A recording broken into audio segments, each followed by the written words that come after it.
Welcome to the RiZN Gen Podcast, where we dive into all things inspiration for raising the next generation to rise.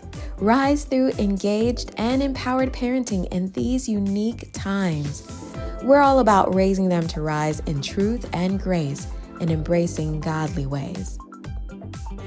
Joining us today are very special guests, Isaac and Jackie McJimpsey, marriage and family coach extraordinaires. Both have a heart for coaching people towards thriving marriages and strong families, having evolved in their own and raised 13 children themselves. They believe that similar to our need for oil change tuneups or other forms of maintenance, the same is true for our relationships. Isaac and Jackie are also one of our esteemed panelists for the upcoming Empowered Parents Gathering here on September 3rd in the Upstate. They have a lot to share about building strong families from the top down, from the parents down to their impressionable children. So let's dive into this episode. Welcome, Jackie and Isaac. Let's start here. Why is parenting in the context of a family so important? It reflects back the individual relationship that God has with each person. Now, the marriage reflects back the relationship with God and his whole corporate church. And we need both. Both are important because invariably we have to go back out into society.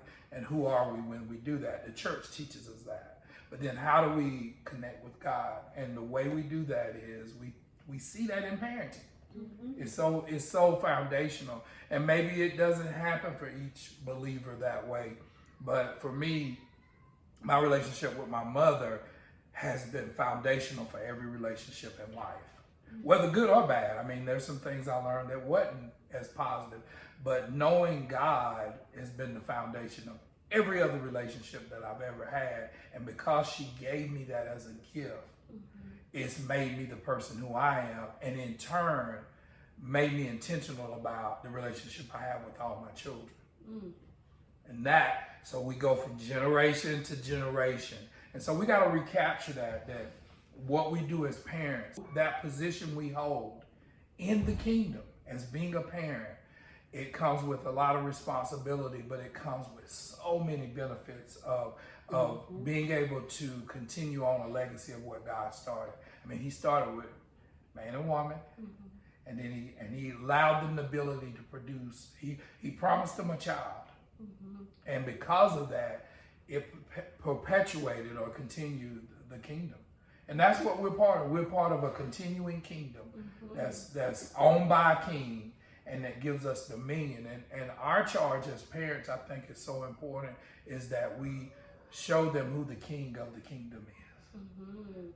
And that's a blessing because it will forever change who they are as people. It will establish.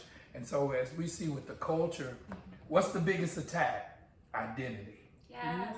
Who are we? Who are we? And I think it hasn't gone away who we are. We just have to reestablish, and God's allowing us the grace to reestablish who he is and who we are in his kingdom. Yeah. Why do you think the attack on identity is so pervasive? Do you think part of it is because I've heard it said that fathers and mothers are the ones to hear from the Lord, and then translate that into speaking identity, speaking God's truth about who their children are? Do you think that intentional conversation has been left by the wayside so that society is now speaking that, or they are left to the whims of whatever they? Yeah, you think about this when a child comes into the world. I mean, we've all heard it, a child is a blessing from the Lord. And if a child is coming into a situation that's not, stable or not secure, or the parents aren't on the same page, then is that child viewed as a blessing? Because think about it. Think about a baby. Think about a little child. When you hold a baby, you instantly smile. You instantly get hopeful of what that human can become, what's inside of that human is yet to be seen. And so I just think it's such an awesome thing when you hold a child, hold your own child of the possibilities. And what the world would say is, we would define all of the negative about that human. But what God says, there is so much purpose in that human yet to be defined. And so it's our job. That's what makes parenting so awesome, is that we get a chance to work with the Lord in helping that person develop. One of the things I saw in just reading, where does raising children come from? Where does rearing come from? The core of that phrase is to elevate, to raise up a human being, and take him from one stage to the next. And so, you think about a baby. We had a baby once. It was quite an experience. For me, it was life altering because I knew in that moment that I held him. I knew the very moment that Jackie birthed our son Noah, that I was never going to be the same person. Moving forward, I had to become a better version of myself, that all of my wants and needs paled in comparison of who this person I was holding. And so the gravity of that, the responsibility of that, but then also knowing that I didn't have to do it by myself, that I was doing it not only with Jackie as a co-parent, but we were doing it with the help of God. I mean, without God helping us. He's the ultimate one to help us to elevate, to raise. That's right. To raise the next generation, and leaning into his voice will help us to speak those things. In unity with God, we're able to speak life to that. I think we were meandering kind of into co-parenting. How easy is it to co-parent? Even when you're in the same house, it can be difficult. Yeah, it can be difficult. Yeah. So that, it's an extra layer. Yeah. Something else you have to work on. You have to be intentional about it. You have to, always be willing to change and bend, because you got two grown adults trying to merge together the growth of a human. Just to kind of go back just a little bit, we were talking about having kids and how we speak into their identity. We have to be intentional about telling them who they are. And what's happened is, even though you can be the greatest parent, and you've given your children everything that you knew that they could have, sometimes they choose to make other choices because the society and the cultures told them that you need to be different. You need to be doing something other than what you've taught. And the great thing is that if you've given them that great foundation, then the prayers that they'll come back.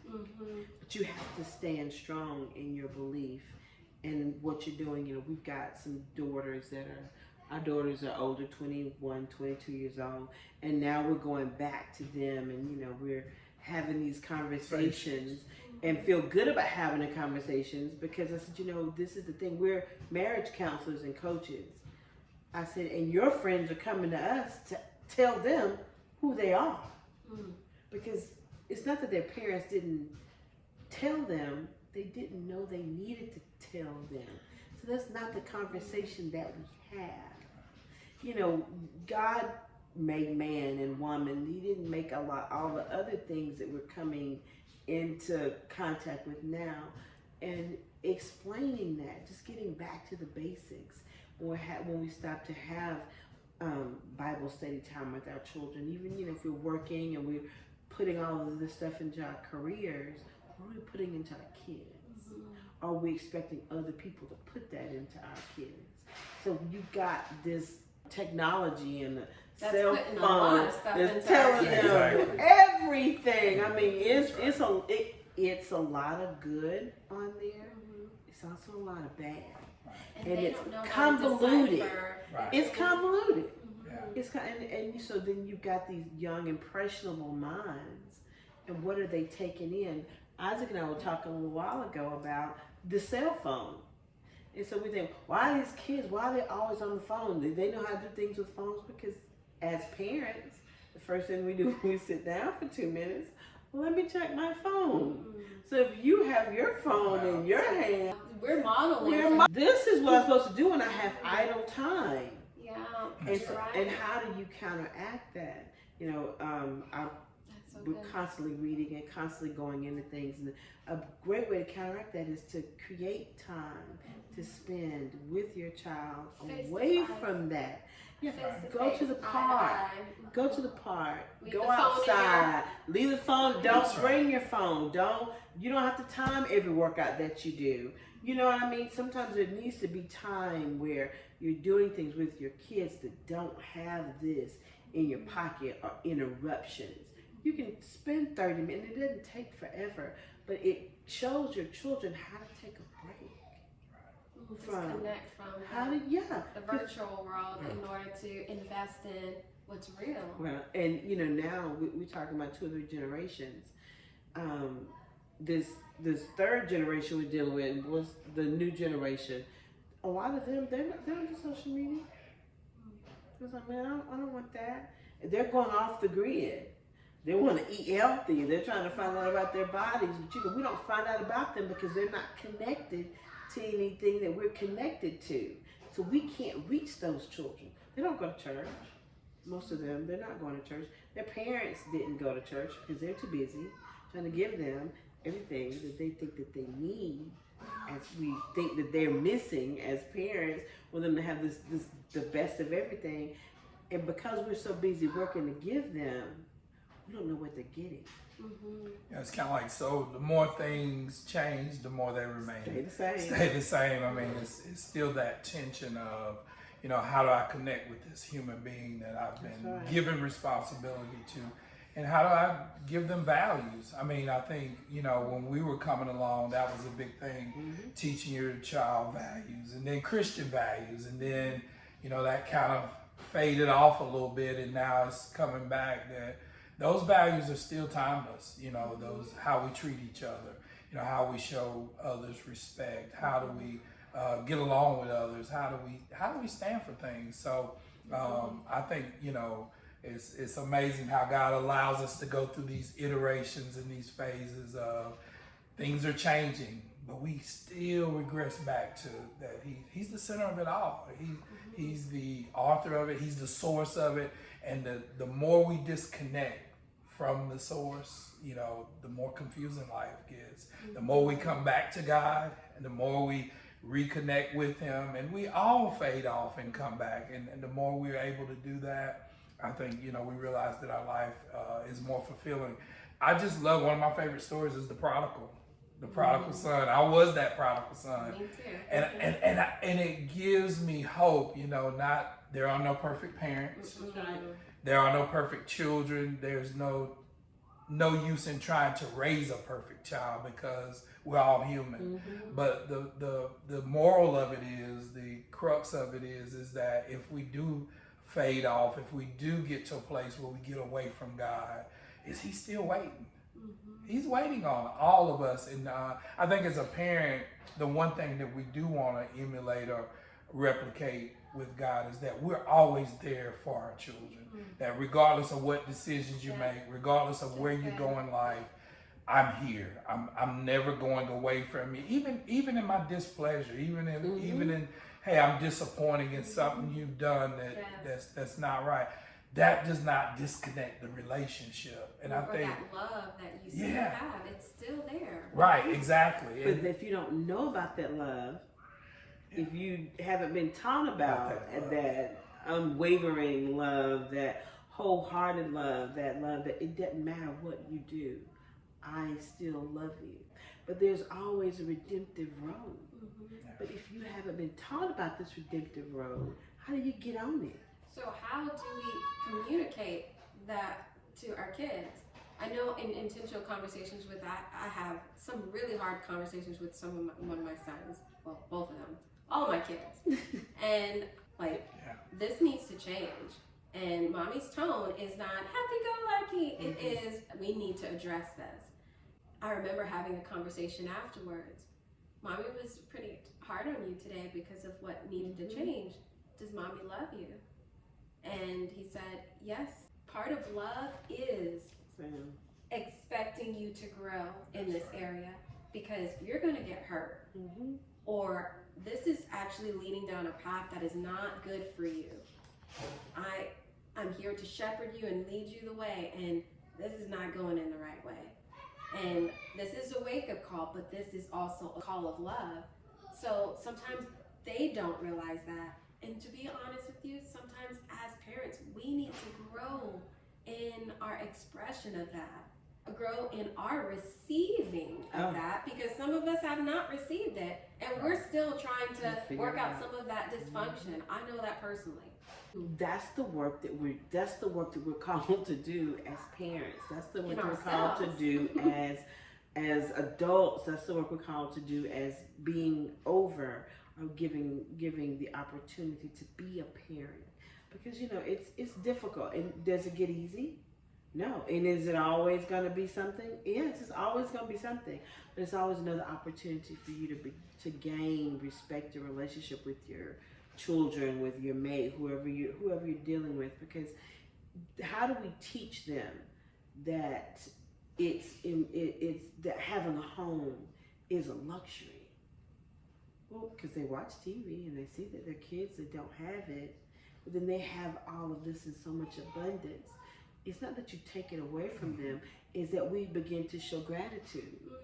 Mm-hmm. Hey, I'm grateful. And it's funny because I think back, I had the opportunity to meet my great-grandmother, and I knew both my grandparents. And what was the most amazing thing about that moment was, I think, the fact that my grandmother and, well, both of them they would sit around often and say, you know what, I'm so grateful. I'm so grateful that we get to sit here and spend time together. I'm so grateful that we have food to eat. And we don't, how often do we say that to where it becomes a part of our language, where we live in a state of gratitude? See, we begin, that's how we begin to tell. It's why the family's breaking down, because no one's being grateful. You got telephone, you got TV, you got clothes on your back, and you think, I need a new car. You're 15. You don't need a new car. You want a new car. And even if we have the ability to purchase you a new car, which a lot of parents do, are we showing them the gratitude? Do they have the gratitude for what they're asking for? Or is it just like I just want what I want, you should get it? Mm-hmm. Yeah. We've got to be able to keep a circle of appreciation going, especially in our families, especially in our homes.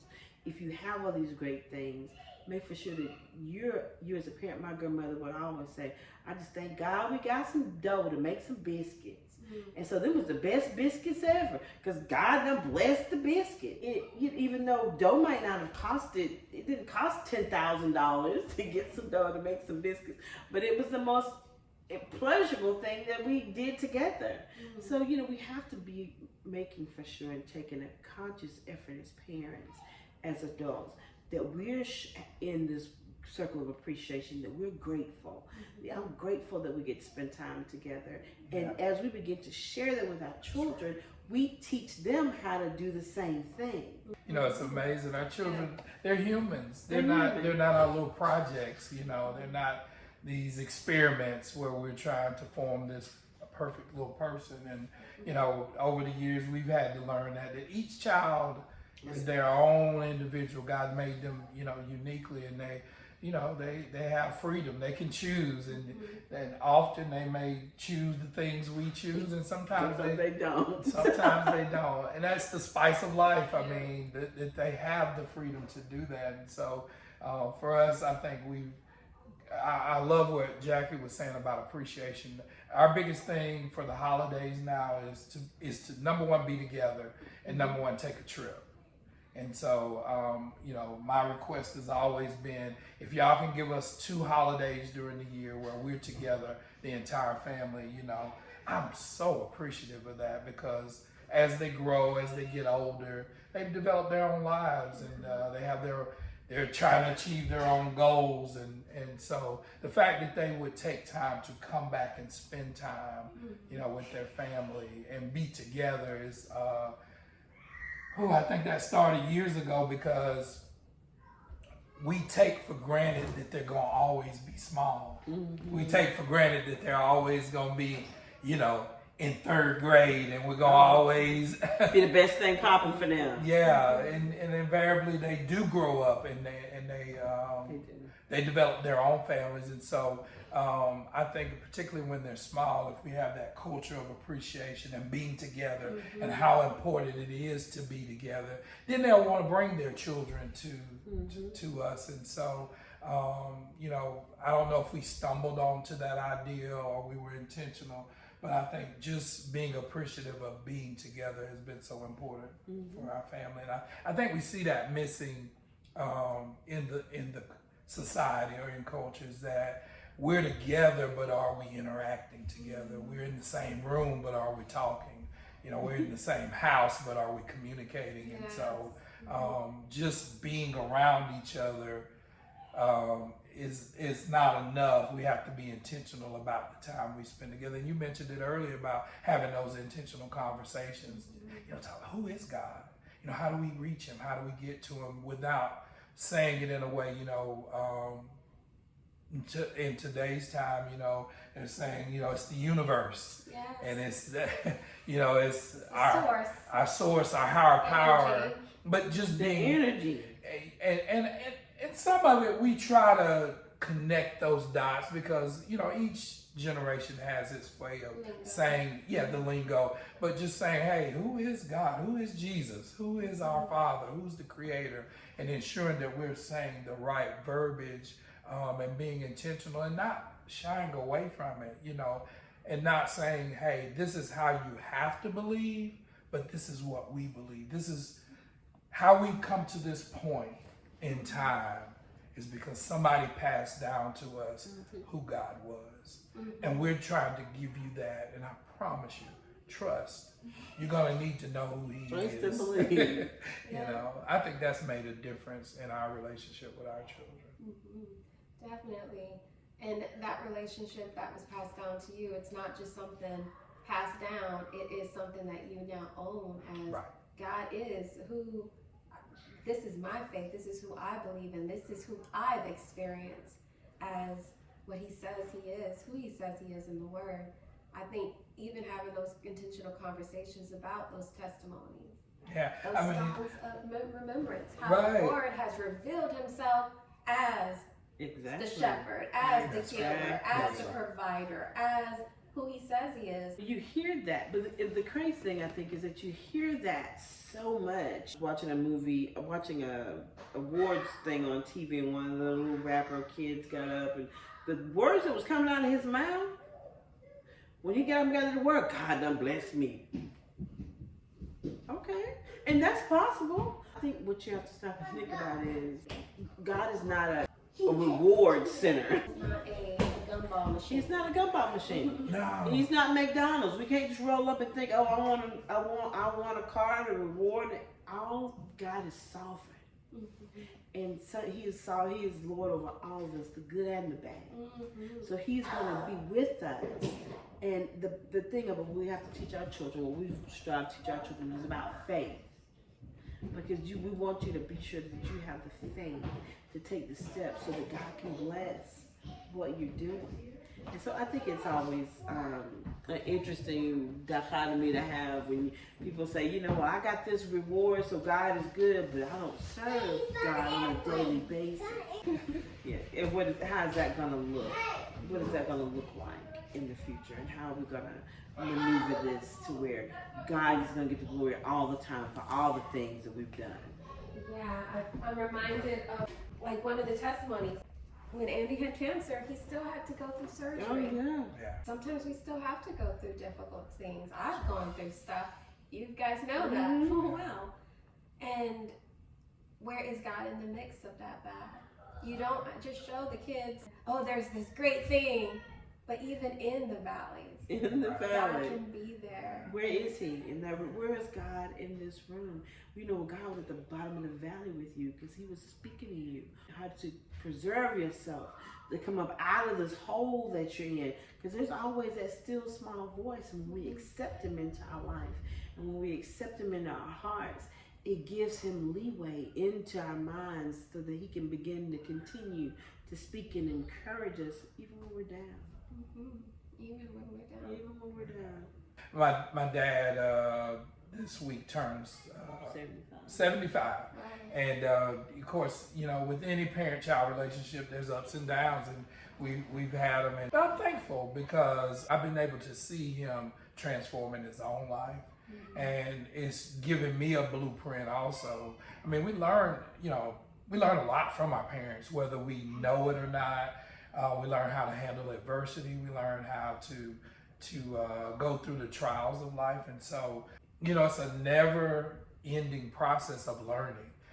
Once our children are seeing us as parents, they're going to see us as grandparents. They're going to see us evolve. It doesn't stop in one stage. We're continuing, even in adulthood, to raise our children and learning new things about ourselves. We're not the same people we were when we met each other, and also when we met our children. I mean, they've seen us mature, and that's a good thing. We don't have to be the perfect parent.